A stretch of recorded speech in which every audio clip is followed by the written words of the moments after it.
నమస్తే, అధికారం కార్యక్రమానికి స్వాగతం.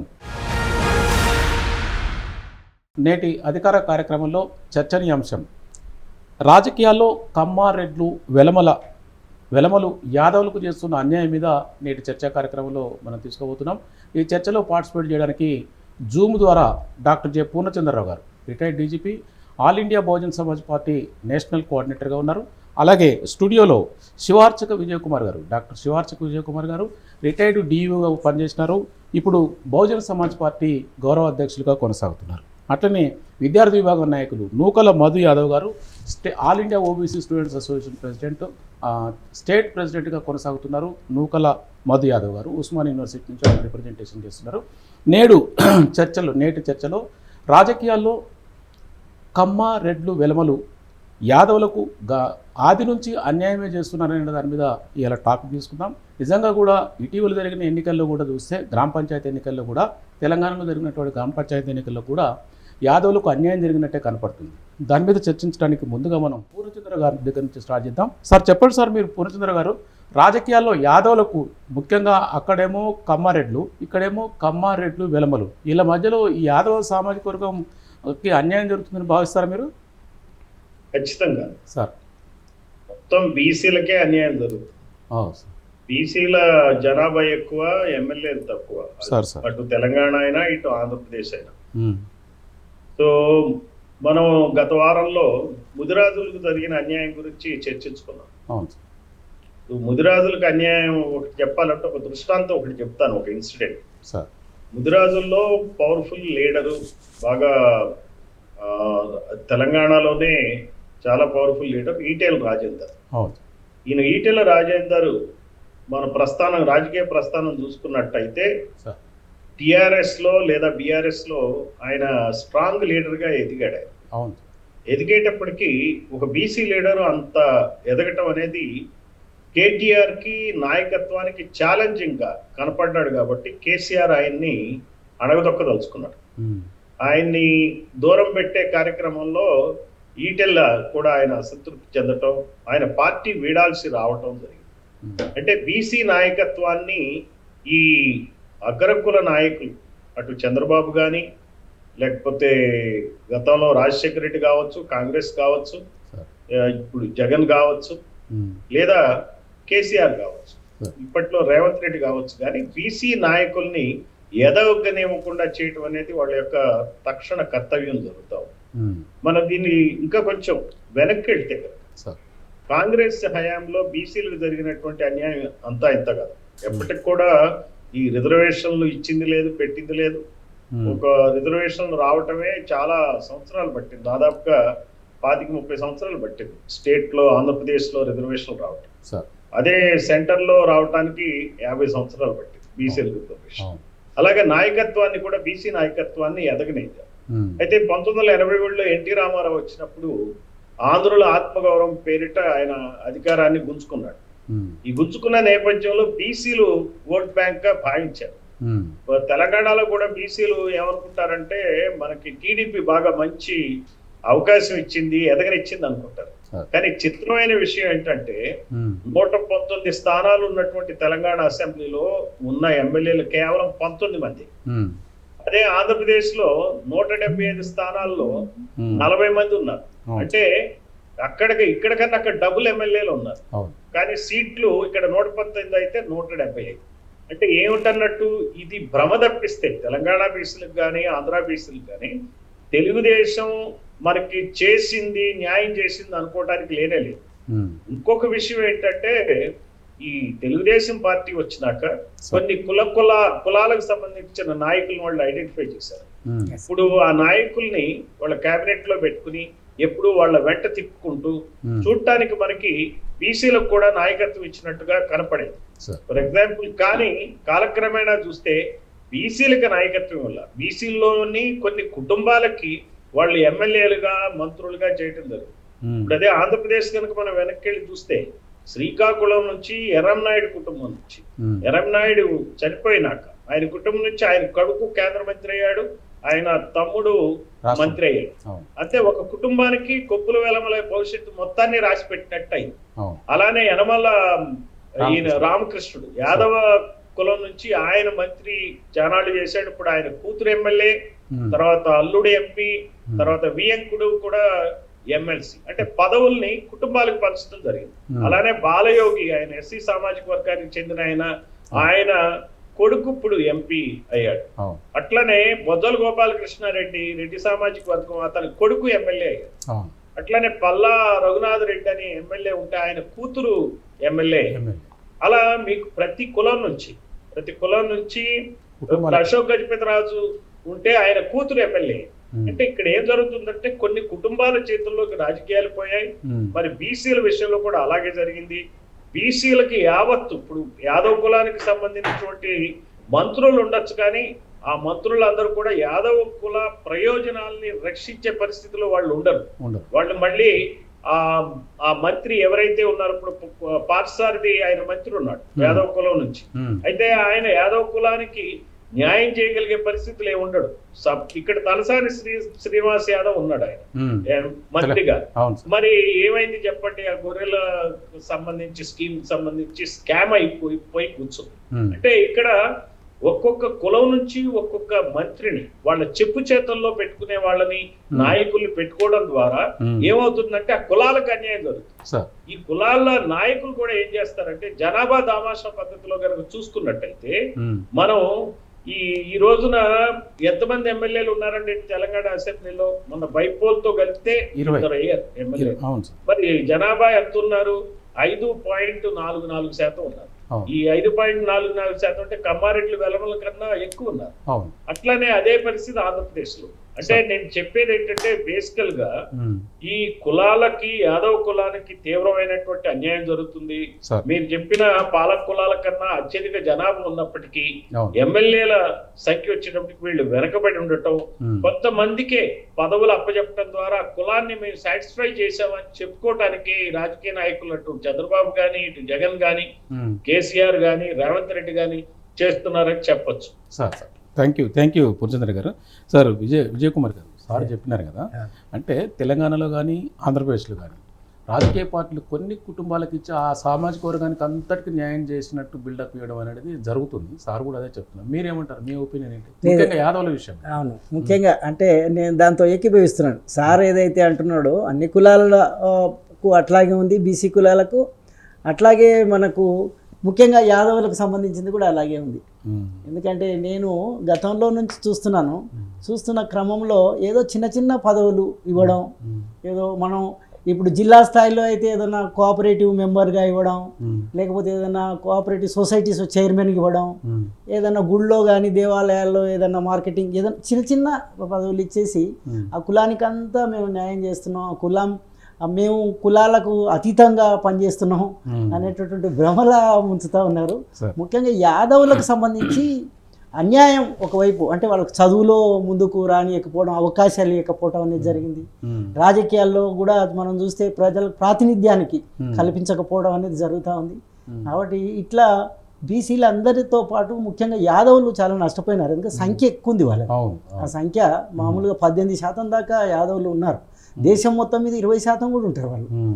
అంత పెద్ద సంఖ్యలో ఉండి కూడా 5.6 ఉన్నట్టు ఇక్కడ తెలంగాణలో అయితే అంత సంఖ్యలో ఉండి కూడా వాళ్లకు అన్యాయం జరుగుతుందంటే, ఎప్పుడైనా ప్రజాస్వామ్యంలో ఇప్పుడు మనకు జనబలమే బలం.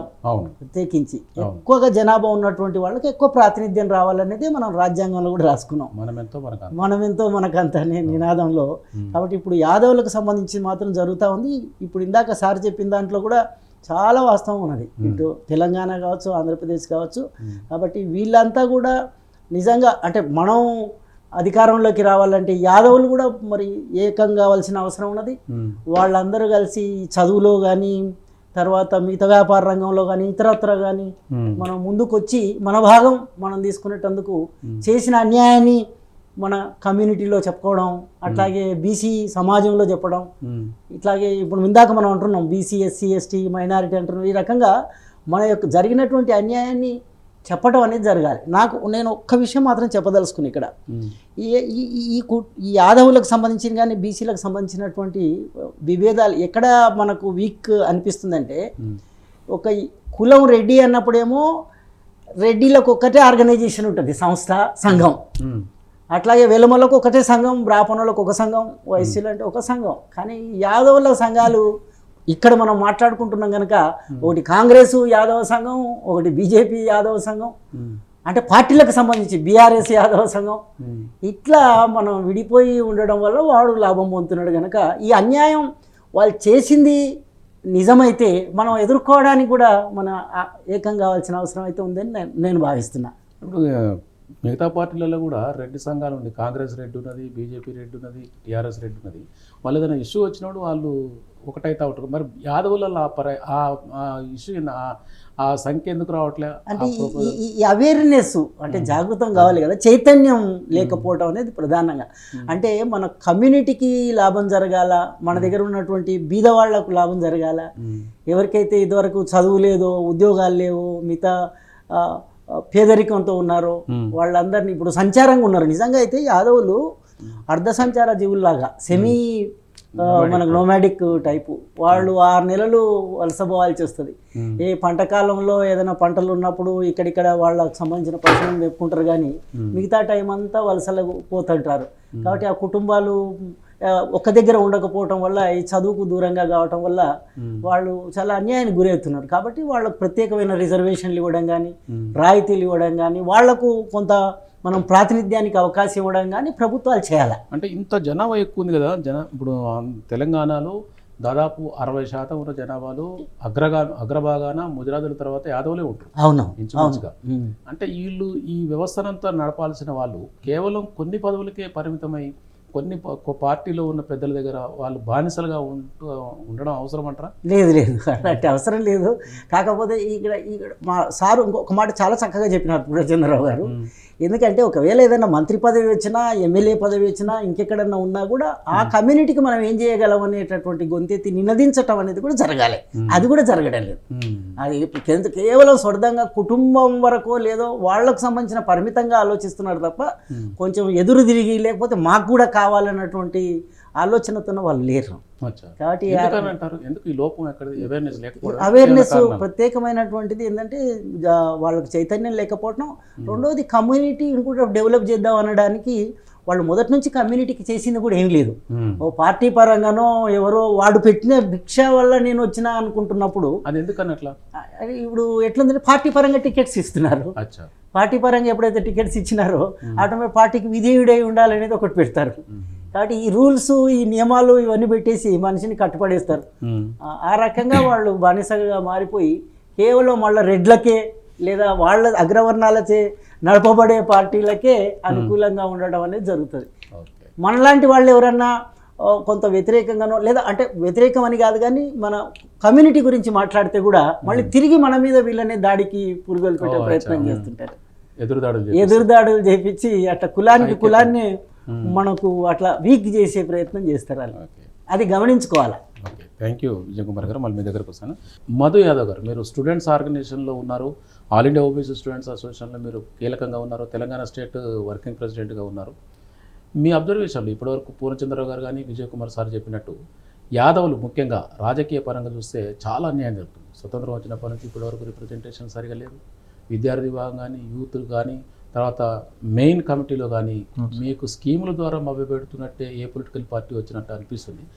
ఇప్పుడు చెప్పిన లెక్కల ప్రకారం, ఇప్పుడు ఇద్దరు సార్లు చెప్పిన లెక్కల ప్రకారం మీకున్న అబ్జర్వేషన్ ఏంటి? మీకున్న ఇది ముందుగా ఈరోజు కులకుర్మలకు రాజకీయ ప్రాతినిధ్యం జరుగుతున్నటువంటి అన్యాయం మీద ఈ చర్చా కార్యక్రమాన్ని పెట్టినటువంటి ప్రైమ్ నైన్ టీవీకి, అదేవిధంగా ఈ కార్యక్రమంలో నన్ను భాగస్వామ్యం చేస్తున్నటువంటి కార్యక్రమ నిర్వాహకులకు, ఈరోజు ఈ ప్యానెల్లో ఉన్నటువంటి విజయ్ కుమార్ సార్ గారికి, అదేవిధంగా పూర్ణచంద్రరావు గారికి కూడా ప్రత్యేక కృతజ్ఞతలు తెలియజేసుకుంటూ, భారతదేశంలో ముఖ్యంగా ఒకటే జాతి ఒకటే కులం పేరు మీద దాదాపు పెద్ద జాతి ఏదైనా ఉన్నదంటే, పెద్ద కులం ఏదైనా ఉందంటే అది యాదవ కులం.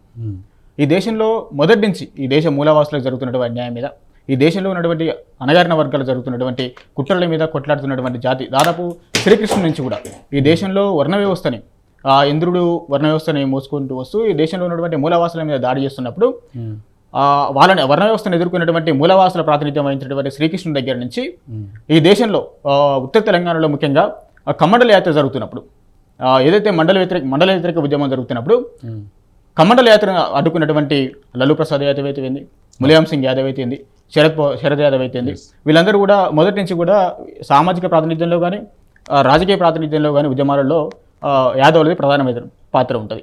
అదేవిధంగా దేశ సంపదకి వాళ్ళు చేసినటువంటి కాంట్రిబ్యూషన్ కూడా చాలా ప్రధానమైనటువంటి భాగంగా ఉంటుంది. మొదటి నుంచి కూడా ఈ దేశంలో యాదవులే అంటే ఒకటే మాటలో చెప్పాలంటే తరతరాలుగా యాదవులకు ఈ దేశంలో త్యాగం ఉన్నది తప్ప ఎక్కడ భోగం లేదు. ముందుగా రాజకీయ ప్రాతినిధ్యం, యాదవుల రాజకీయ ప్రాతినిధ్యం ఎందుకు తక్కువ ఉన్నదని చూసేటప్పుడు ఉస్మానియా యూనివర్సిటీ విద్యార్థిగా రాజకీయ ప్రాతినిధ్యం కంటే ముందు తెలంగాణ రాష్ట్రంలో కానీ యావత్ భారతదేశంలో కానీ గొల్ల కుర్మలకు ఉన్నటువంటి సామాజిక స్థితిగతుల మీద చర్చ చేయాల్సిన అవసరం ఉన్నది. మనం నిన్ననే చూసినాం, దాదాపు గుజరాత్ నుంచి గొర్రెలు మేపుకుంటూ ఆదిలాబాద్కు వచ్చినటువంటి వార్తను మనం చూస్తా ఉన్నాం. ఒకవైపు భారతదేశ వ్యాప్తంగా ప్రధానమంత్రి మోడీ గారు ఏమో గుజరాత్ మోడల్ అని చెప్తాడు. గుజరాత్లో ఉన్నటువంటి అంబానీ ఆదానీలు ఏమో ఈ దేశ ప్రపంచ కుబేరులలో మొదటి స్థానంలో రెండో స్థానంలోకి ఎగబాకే పరిస్థితి ఉంటుంది. కానీ అదే గుజరాత్ రాష్ట్రంలో ఉన్నటువంటి గొల్ల కుర్మలు లేదా యాదవ్ జాతికి సంబంధించినటువంటి వాళ్ళు గొర్రెలు మేపుకుంటూ తెలంగాణ రాష్ట్రం వరకు ఎక్కడ ఆదిలాబాదు ఎక్కడ గుజరాత్ దేశంలో పరిస్థితులే కాదు, ఇలా తెలంగాణ రాష్ట్రంలో ఉన్నటువంటి గొల్ల కుర్మ పరిస్థితి కూడా. ఇవాళ మనకి తెలంగాణలో యాదవులు అంటే ముఖ్యంగా హైదరాబాద్లో ఉన్నటువంటి యాదవులు ఖద్దరు చొక్కాలు వేసుకొని ఆ ఖాందాన్ని మెయింటైన్ చేస్తూ సదర్ పండుగ వచ్చిందంటే బంగారాలు వేసుకొని లేకపోతే దున్నపోతులు సదరు వ్యవస్థ కనపడతా ఉంటుంది. కానీ ఈ హైదరాబాద్కు దూరంగా గ్రామీణ వ్యవస్థలో ఉన్నటువంటి గొల్ల కుర్మల పరిస్థితులను దగ్గరగా చూసినప్పుడు అత్యంత దీనమైనటువంటి పరిస్థితులు ఏర్పడతాయి. తెలంగాణలో గొల్ల కుర్మల పరిస్థితి మనం చూసినాం. అంగేలేనుంటిపై గొంగాడేసుకుండు, అడ్డ పంచను బుడ్డ గోసి గట్టుకుండు, కిర్రుతోలు జోడు కాళ్ళకు దొరికిండు, కన్ని జొన్న కోయలమంద కౌజు పిట్టోలే పోతాడు ఎలమంద, ఏలేడంతా లేడు ఎలమంద, వేల మందను గాస్తాడు ఎలమంద. తెలంగాణ రాష్ట్రంలో ముక్కుపచ్చలారినటువంటి బిడ్డ కాంచి పీజీలు పిహెచ్డీలు డిగ్రీలు చేసినటువంటి 30 ఏళ్ళ యువకుల వరకు కూడా ఇవాళ పొడిసే పొద్దుతోని చేతుల దుడ్డిగర్ర భుజాన గొంగడి సంకకు సర్ది కీలు కట్టి తోలి చెప్పు పట్టుకొని ఆ పొడిసే పొత్తుని ఎలమందలై పోటీ పడుకుంటూ పోవాల్సిన పరిస్థితి ఏర్పడుతుంది. ఆ సామాజిక పరిస్థితుల మీద చర్చ చేయకుండా, వాళ్ళకు ఉన్నటువంటి సామాజిక స్థితిగతుల మీద చర్చ చేయకుండా రాజకీయ ప్రాతినిధ్యం మీద చర్చ చేయాల్సిన అవసరం ఇప్పుడైతే లేదు. బీసీలలో అత్యధిక జనాభా ఉండి అత్యధికంగా నష్టపోతున్నటువంటి జాతి కూడా గొల్ల కుర్మ జాతి. ఇందులో మళ్ళా కేవలం 33 మందిలో హైదరాబాద్ చుట్టుపక్కల సరౌండింగ్ గెలిచిన వాళ్ళు 25 మంది పైన ఉన్నారు. గ్రామీణ ప్రాంతం తక్కువే. ఒక బొల్ల మల్లయ్య, నోముల భగత్, నోముల నరసింహ, ఆ తర్వాత ఇటు నుంచి మన జనగామ నుంచి నారాయణ, జైపాల్ యాదవ్, ఇట్లా ఒక 5-6 తప్పితే మిగిలిన మాత్రం సంగం లక్ష్మీబాయి నుంచి 1952లో మొట్టమొదటి గెలిచిన సంగం లక్ష్మీబాయి యాదవ్ నుంచి నిన్న గెలిచిన నవీన్ యాదవ్ వరకు దాదాపు 25 నుంచి 30 మంది హైదరాబాద్ సరౌండింగ్స్ గెలిచిన యాదవులే. వాళ్ళు కూడా పార్టీల పరంగా గెలిచిన వాళ్ళు కాదు, వాళ్ళకు ఉన్నటువంటి ఆర్థిక బలం అంగబలంతో గెలిచినటువంటి యాదవులు తప్ప ఈ పార్టీల ప్రాతినిధ్యం జీరో. మళ్ళీ వస్తాం మీ దగ్గరికి. సార్ పూర్ణచంద్ర గారు, చెప్పండి. ఇప్పటి వరకు మధు చాలా చక్కగా వివరించినాడు. అంటే గొల్ల కుర్మలకు జరుగుతున్న అన్యాయం, ఈ రిప్రజెంటేషన్ కూడా ఆయన చెప్పిన దాంట్లో పాయింట్ ఉన్నది. ఈ హైదరాబాద్ చుట్టుపక్కల తప్ప మిగతా ఎంత ఎక్కువ జనాభా ఉన్నా కూడా చాలా నియోజకవర్గాలు, చాలా పాకెట్లు, వనపర్తి కానీ, ఇటుపోతే ఖమ్మం జిల్లాలో పాలేరులో కానీ, తర్వాత వేరే కరీంనగర్ జిల్లాలో డామినేటెడ్ అంటే వాళ్ళ ఆ నియోజకవర్గ పరిధిలో వాళ్ళ ఓటు వాళ్ళు వేసుకుంటే గెలిచే స్థాయిలో ఉన్న యాదవులకు కూడా ఏ పొలిటికల్ పార్టీలు కూడా ఆదరిస్తలేరు. అంటే ఇప్పుడు సిటీలో ఏదో ఇప్పటివరకు గెలిచిన వాళ్ళు కూడా చాలా వరకు 90% ఆఫ్ ద రిప్రజెంటేటివ్స్ వాళ్ళ బలము, వాళ్ళ ఫ్రెండ్షిప్, వాళ్ళ నెట్వర్కింగ్లో గెలిచినారు తప్ప ఏదో పొలిటికల్ పార్టీలు జెండా పెట్టుకుని పొలిటికల్ పార్టీలు వాళ్ళకి టికెట్ ఇత్తను గెలిచిన దాఖలాలు. మన నవీన్ యాదవ్ వరకు కూడా అంతే ఉంది. దీన్ని మీరు ఎలా చూస్తారు సార్ యాదవుల విషయంలో? తెలంగాణ రూరల్ ప్రాంతాల్లో ఈ కుల ప్రాబల్యం ఎక్కువ, కమ్మారెడ్డి వెలమల ప్రాబల్యం బాగా ఎక్కువ, ఫ్యూడలిజం బాగా ఎక్కువ.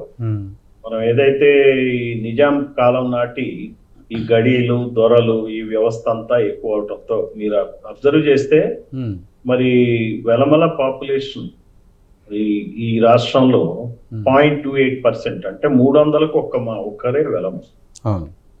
అదే 100కు 5 పైగా యాదవ్.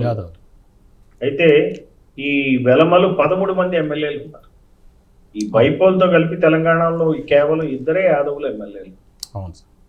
యాదవుల కన్నా ఈ కమ్మలు ఇక్కడ పాపులేషన్ 0.68%, అంటే 150కి ఒక కమ్మ ఉంటే వాళ్ళు ఎమ్మెల్యేలు 4 ఉన్నారు. అదే యాదవులు వాళ్ళకన్నా ఎన్నో రెట్లు ఎక్కువ ఉంటాయి, 10 10 ఎక్కువ. సార్ 10 ఎక్కువ అయితే కేవలం 2 ఎమ్మెల్యేలు. ఉమ్, సో మీకు ఏంటంటే గ్రామాల్లో రెడ్ల పరిస్థితి అదే. ఉమ్, రెడ్లు దాదాపుగా వాళ్ళు 4 చిల్లర ఉన్నారు, 4%, 100కి 4 ఉన్నారు. సార్ ఈ వీళ్ళకన్నా తక్కువ యాదవులకు. కానీ ఎమ్మెల్యేలు 42 మంది. అవును. అంటే ఈ ఈ రూరల్ ఏరియాస్ లో బీసీల అణచివేతకి, రాజకీయ అణచివేతకి గురవుతున్నారు. ఇంత బలమైన బీసీ సామాజిక వర్గం అవును. తెలంగాణలో ఉన్నప్పటికీ కూడా అవును. మరి ముదిరాజుల తర్వాత నంబర్ 2 టాప్ కమ్యూనిటీ బీసీల్లో యాదవులే. అవును సార్. అవును. అయినప్పటికీ కూడా ఎమ్మెల్యేలు కాలేకపోవడానికి కారణం ఏంటంటే ఈ రాజకీయ పార్టీలు ఉమ్, ఈ 2-3 కులాల ఆధిపత్యంలో ఉంటమే. ఉమ్, అందువల్ల ఏంటంటే ఈ మంత్రి పదవుల గురించే చూస్తున్నారు కానీ కులం యొక్క సంక్షేమం గురించి చూడట్ల. బీసీలు అందరూ కూడా అన్ని కులాల్లో బీసీలు చేసే పని ఇదే, బీసీ మంత్రులు చేసే పని ఇదే. ఉమ్, తను మంత్రి అయితే చాలు కానీ తన కులపోళ్ళు ఉమ్, ఎక్కువ మంది ఎమ్మెల్యేలు కావాలనే దృష్టి లేదు. ఉమ్, వాళ్ళ కులం కాకుండా ఇతర బీసీ కులాల వాళ్ళు ఎమ్మెల్యేలు అవ్వాలనేటువంటి వాళ్ళకి తోడ్పాటు ఇవ్వటప్పుడు అసెంబ్లీలో ఎంటర్ కానీ బీసీ కులాలు 100 పైగా ఉన్నాయి. అవును సార్. ఈ నాయకులు ఎవరు కూడా, మంత్రులైన నాయకులు, బీసీ మంత్రులైన నాయకులు ఎవరు కూడా మిగిలిన కులాల్ని అసలు వాళ్ళకి ఇంటర్వ్యూలు కూడా ఇవ్వరు, ఉమ్, వాళ్ళని గుర్తించరు. నాకు మొన్న ఒక మిత్రుడు చెప్తున్నాడు, ఉమ్, ఆయన బీసీ మంత్రి దగ్గరికి, 2 బీసీ మంత్రుల దగ్గరికి వెళ్ళాడట. ఆయన సార్ వెళ్తే అసలు ఆయన పట్టించుకోలేదట. ఉమ్, ఆయన బీసీ ఉద్యమకారుడు కూడా, ఉమ్, ఏ పార్టీకి చెందని వాడు.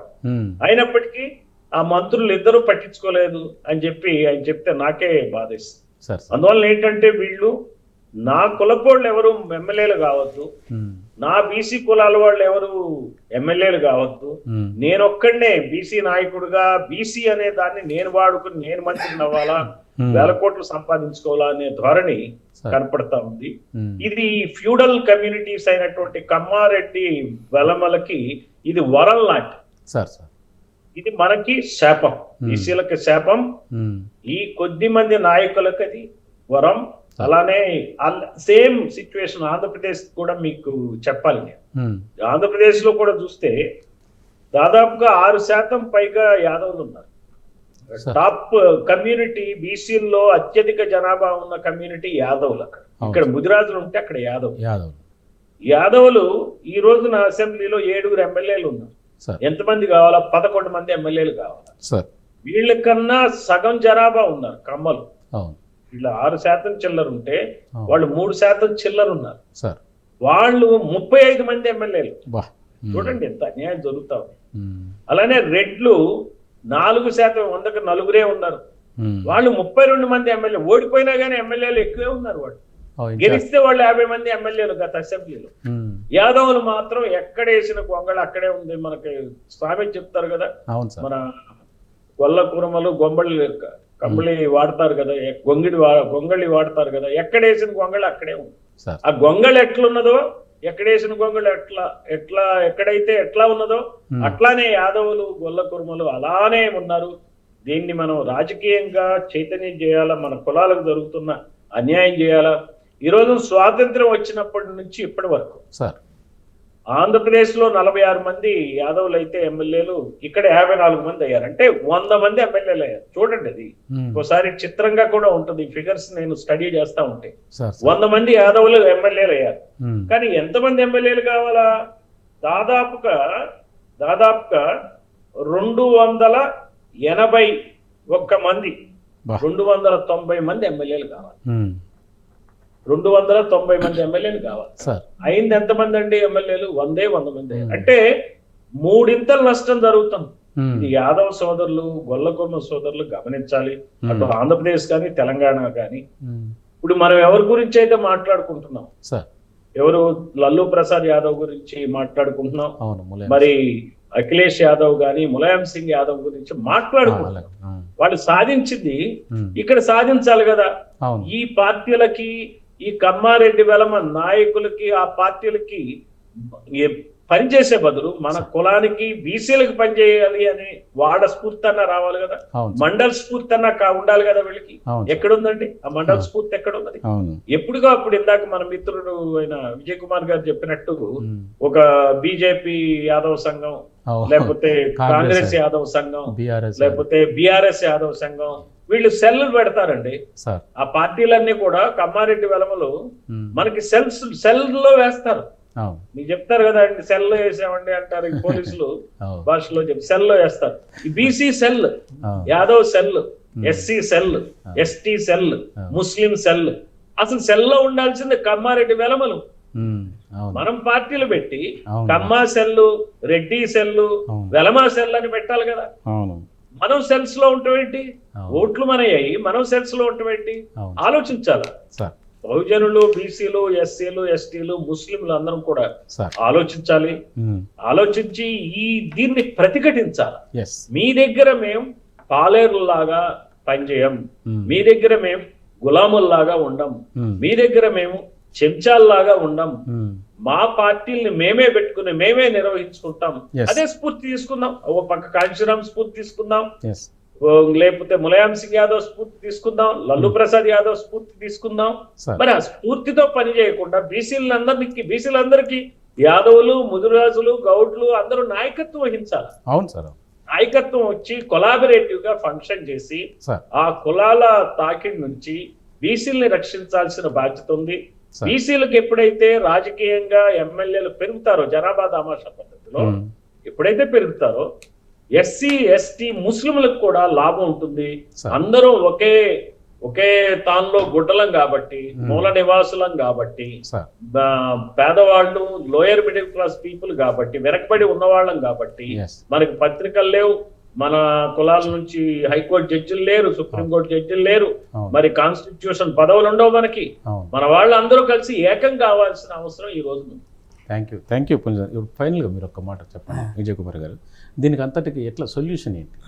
మాదైతే మహబూబ్నగర్ జిల్లా, అక్కడ దేవరకద్ర నియోజకవర్గం కానీ, కొల్లాపురం కానీ, మామూలు వనపర్తి, కల్వకుర్తి అంతటా కూడా 70,000 మంది ఓటర్స్ ఉంటారు జనాభాలో. మరి ఎందుకు వాళ్ళు ఎమ్మెల్యేలు కాదు? ఇప్పుడు అది పరిస్థితి. ఇందాక చెప్పినట్టుగా అనైక్యత, వీళ్ళు చేసేటటువంటి ఎత్తుగడలు, ఆశలు చూపించడం, ప్రలోభ పెట్టడం, వీళ్ళంతా కొంత ఎడ్యుకేటెడ్ కాదు కాబట్టి అట్లా ఉపయోగించుకుంటున్నారు. నాకు తెలిసి ఎక్కువ యాదవుల మీద దాడులు జరుగుతున్నాయి. మేము కొల్లాపూర్ ప్రాంతంలో చూస్తాం, అటవీ ప్రాంతానికి వెళ్తారు వీళ్ళంతా, ఆ మేకలను, గొర్రెలను, పశువులను తీసుకొని పోయి వాళ్ళపైన పోలీసు కేసులు పెట్టిస్తారు, ఫారెస్ట్ వాళ్ళు పెట్టిస్తారు, రకరకాల ఇబ్బందులు పాపం వాళ్ళు ఎదుర్కొంటున్నారు. కానీ నిజంగా కూడా చాలా డిమాండ్లు ఉన్నాయి వాళ్ళవి నెరవేర్చాలంటే. నేను అక్కడి ప్రాంతానికి చెందిన కాబట్టి వాళ్ళందరూ అటవీ ప్రాంతం వాళ్ళకి అప్పచెప్పాలి. నిజంగా చెప్పాలంటే 2 రకాలు ఉంటుంది. వాళ్ళు రక్షించగలుగుతారు, మనందరికి కూడా మంచి ఆహారాన్ని ఇచ్చగలుగుతారు, మంచి జీవనాన్ని గడపగలుగుతారు. కాబట్టి నిజంగా యాదవులకు ప్రత్యేకంగా, ఎందుకంటే ఆ రకంగా వాళ్లకు ఒక రక్షణ చట్టం కూడా తేవాలని నాకు అనిపిస్తుంది. Thank you. ఫైనల్గా మధు, నీ ఆవేశాన్ని ఎట్లా ఇప్పుడు ఎట్లా దీనికి మార్గం ఏంటి? ముఖ్యంగా గత 2023లో ఎలక్షన్ జరుగుతున్నప్పుడు కాంగ్రెస్ పార్టీ బీఆర్ఎస్ పార్టీ మీద కానీ, కేసీఆర్ కుటుంబం మీద కానీ ప్రధానంగా చేసినటువంటి విమర్శ కుటుంబ పాలన. ఇవాళ నాది నల్లగొండ జిల్లా కాబట్టి, నల్లగొండ జిల్లాలో ఒకవైపు ఉత్తమ్ కుమార్ రెడ్డి, ఉత్తమ్ పద్మావతి రెడ్డి, ఇంకోవైపు కోమటిరెడ్డి వెంకటరెడ్డి, కోమటిరెడ్డి రాజగోపాల్ రెడ్డి, ఇంకోవైపు నేనే జగదీశ్వర్ రెడ్డి, ఇంకోవైపు జానారెడ్డి కొడుకు ఎంపీ, జానారెడ్డి కొడుకు ఎమ్మెల్యే. ఇప్పుడు దామోదర్ రెడ్డి ఉంటే దామోదర్ రెడ్డి తర్వాత దామోదర్ రెడ్డి కొడుకు రంగంలోకి వస్తుండు. అప్పుడు బీఆర్ఎస్ పార్టీ అప్పుడు కొంత ప్రాతినిధ్యం ఉండే, నోములర్సయ్య, భగత్, బొల్ల మల్లయ్య యాదవ్. కానీ కాంగ్రెస్ పార్టీ ప్రజాపాలన అని చెప్పి, కుటుంబ పాలన అంతమవుతుందని చెప్పి ఇవాళ మొత్తం నల్గొండ జిల్లాలో 3 కుటుంబాల చేతిలో పెట్టింది. కాబట్టి ప్రధానంగా చెప్తున్నాం, యాదవ కుల నుంచి దాదాపు సర్పంచ్లు అయితే 3,500 దాకా, 3,000 నుంచి 3,500 సర్పంచ్ గెలిచారు. వాళ్ళు చట్టసభలలోకి రావాల్సిన అవసరం ఉన్నది.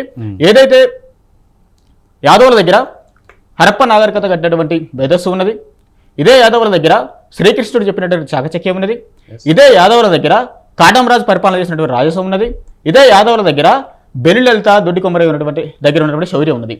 ఇవన్నీ కూడా వాళ్ళకి కొని రేపు భవిష్యత్తులో ఖచ్చితంగా రాజ్యాధికారంలో భాగస్వామ్యం కావాల్సిన అవసరం ఉన్నది. ఓకే, థ్యాంక్ యూ మధు గారు.